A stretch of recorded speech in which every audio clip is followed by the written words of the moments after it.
My parents kicked me out to live on the streets, but when I finally bought my own house, they demanded I give it to their golden child. My brother, Part 3. Hello, everyone. This is the third part of the story about how the parents first kicked their son out of their home and then tried to push him out of his own house just to move in their precious golden boy, the brother of our main character. If you haven't seen the first two parts yet, check the description below. You'll find the links to Part 1 and Part 2. Make sure to watch them first so you can follow the story from the very beginning. And now, let's continue with Part 3. Part 3. This is what I know about the divorce of my brother Dan. Dan's lawyer pulled some strings to get the divorce started as fast as possible, but it cost him. I don't know the exact details or how much it all cost. They never told me. SIL, on the other hand, was financially backed into a very tight corner. And you know what happens when you corner an animal. She fought back.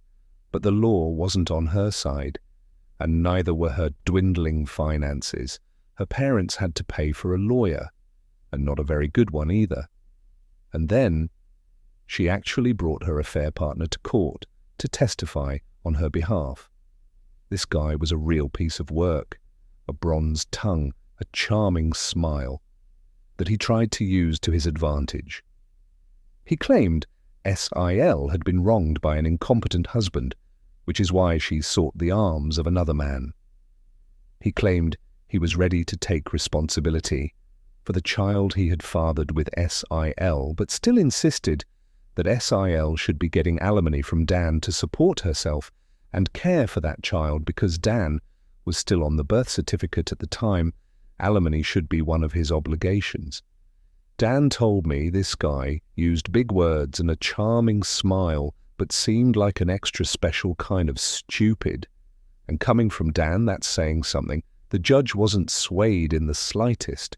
He told that bronze-tongued lout that he was a hypocrite for saying he was ready to take responsibility for his child, while also holding his hand out for money from the man whose marriage he had ruined. That shut him up. Dan was even prepared to sue his wife's affair partner for alienation of affection, but that fell through. I guess it would have been on Dan to prove how much she'd loved him before the affair.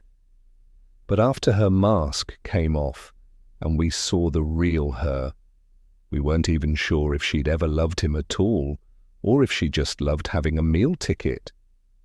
Someone once pointed out that SIL probably kept popping out kids to avoid getting a job. And you may have been right. Either way, SIL tried dragging out the divorce, but Dan's lawyer and the judge kept that from happening. Dan must have really lucked out because he got one of the meanest, most unsympathetic to cheaters judges in the state. And with all the evidence we had on SIL, it was easy to stop her from playing the victim. So instead, she just let her real self out because there was no point in hiding it anymore. The court had it all. Records provided by Dan and myself, police reports, photos and recordings, proving she was an abusive narcissist. There was a mountain stacked against her, and she had no way to climb over it or hike around it. She tried standing against that mountain, but that was prime avalanche territory. In the end of the divorce, Ciel struck a deal to end things quickly. Dan took 3/4 of the credit card debt, got his name removed from the affair baby's birth certificate, and SEL walked away with only partial custody of her children. No alimony, but also without most of the credit card debt she had racked up. Since she was legally employed by her parents, she had an income of her own to fall back on to start paying off her debts. She can see her other kids almost whenever she wants, and she can take them on weekends. But, for whatever reason, she's made very few attempts to even see them. She's taken them out for fast food a few times, but she never actually took them home with her. The kids are back in school now, so that gives her even fewer opportunities to see them. You'd think her parents would want to see their grandchildren. But they haven't contacted Dan about it at all, They barely saw his children before, and now they may not even bother to see them at all. Do they hate kids or something? Even Dan doesn't know, but he tells me his in-laws were always indifferent to him anyway. As for Dan, well, he really did love his wife. So the betrayal of her cheating, it drove him straight to the bottle. If we rewind back to the night of his confrontation with his wife, he came to me in a stupor with a whiskey bottle in his hand, his face all scratched up and covered in bandages. I wouldn't say he was drunk yet, but I freaked out seeing him like that at first. Then I berated him for driving under the influence. But honestly, that didn't mean much to him compared to the betrayal by that cheating harlot of a soon-to-be ex-wife. We spent a few hours hanging out in my camper so as not to disturb my tenants. All the while, Dan was drinking whiskey straight from the bottle, crying that he's a fool and how he regretted ever marrying Sil. Pretty much any time he mentions her now, he just refers to her as that bitch. So yeah, that's ex-Sil's nickname now. Ironically, this time together was the most bonding Dan and I had done in 15 years. He didn't exactly apologize to me, but he called himself a shitty human being with terrible taste in women. Then he said at least I hadn't made his mistakes. Despite everything he had done to me before, he's still my younger brother, and I couldn't risk letting him try to drive home. So I told him to stay the night, managed to take his keys, and set up the bunk in my camper for him to use. I'd rented out my spare rooms after all. He was in no shape to drive home, and if he'd taken an Uber, he would have had to pay for it and then come back for his car later. He was still a depressed, crying mess. He didn't want our parents or his kids to see him like that. And frankly, I was worried he'd do something insanely stupid if I let him leave. I didn't want him to sleep in the house. So putting him in the camper was the best option. Just because that bitch screwed him over doesn't mean I suddenly trusted him. So better for him to sleep it off in the camper. We spent some time in there playing games and watching movies on my portable DVD player. Poker was no fun with just two people. An old maid was boring. Thankfully, I had an Uno deck too, and an old school battleship game. He really liked those. It was enough to keep him distracted until he finally laid down after running out of whiskey. He threw up a lot of it in a bucket anyway, but he wasn't opposed to sleeping in my camper. In fact, he found the idea kinda cool. Dan had a lot of questions about how I'd lived in the camper for so long, and I answered them all, if only to keep him busy. But I had to go to bed myself, since I had to be up early. So I left him with my DVD player and a couple of movies so he could amuse himself alone if he even managed to stay awake. Before leaving for work in the morning, I popped in while Dan was passed out in the bunk. I left a bottle of ibuprofen and an energy drink on the counter of the kitchenette, along with his car keys and a letter explaining to leave through the backyard gate. He saw himself out without trouble around 1:30 in the afternoon. About a month after Sil, that bitch, was kicked out, Dan came to me asking to borrow my camper. I guess he'd found it more comfortable than I thought when he slept in it that one night. And he fully admitted he hadn't asked sooner out of pride. But with his soon-to-be ex-wife out of the house, he'd decided to give up his room for his eldest kid. He's got 2 girls and a boy, with the boy being the oldest, now 8 years old.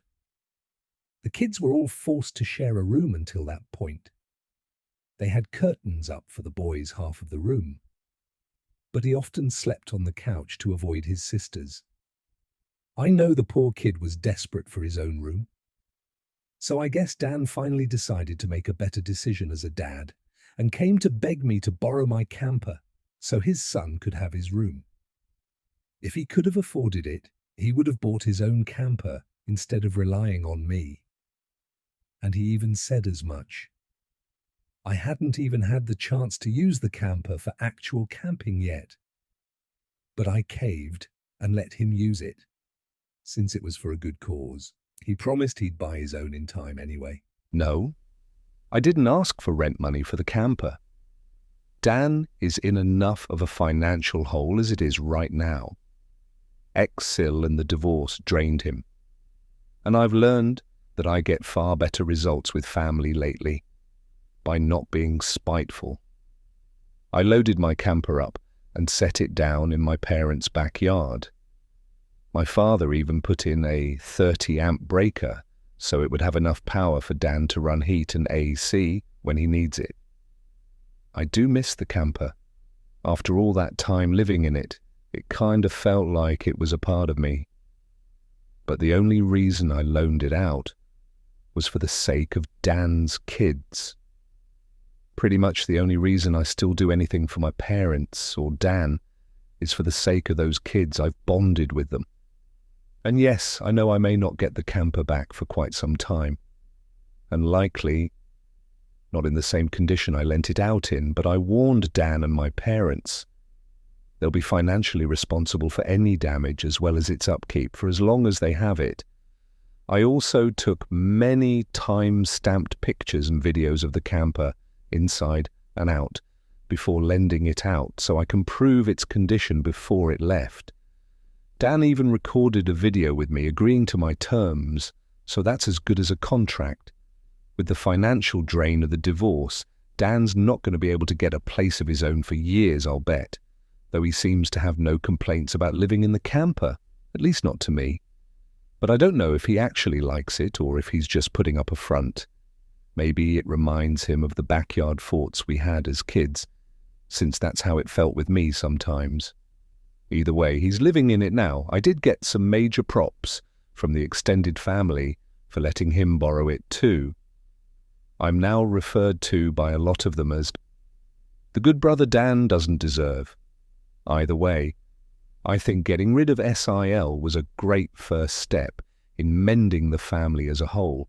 I still don't care much for my brother and parents after the way they treated me all my life, but I'm not going to let Dan's kids suffer for it. Those kids have really warmed up to me. They're actually happy to see me when I come over or when they visit me. I've even babysat them a few times. Now that they don't have their mother's toxic influence around, they've become much nicer kids, especially to me. I'm actually starting to enjoy being an uncle now. My mother is still doing the bulk of the parenting for my nibblings, and she's been acting as nice as possible to stay on my good side. My father often looks very defeated in my presence, but otherwise he's been either stoically quiet or just generally nice to me. He won't talk much, though that's leagues better than how he was before at least. But I'm not letting my guard down either way. My parents do seem happier that my ex-sister-in-law is gone. They often say they don't even know what they ever saw in her, my mother especially, because the two of them butted heads for years over who was really mom in the house. Now for the last part. At the same time as the divorce, Dan sued to have his name removed from the birth certificate of the baby that wasn't his. That bitch didn't really want to change it because it meant no more child support from Dan if she did. However, there was a court-ordered paternity test for the man identified as the baby's father. I was honestly prepared to laugh in case it turned out he wasn't the father either.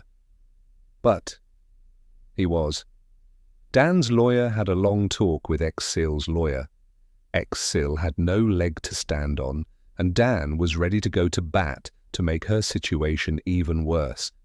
She didn't have the finances to fight him any longer and agreed to changing the birth certificate. The bronze-tongued lout who'd knocked her up did man up to take financial responsibility as a parent. But he ended up not staying with SIL.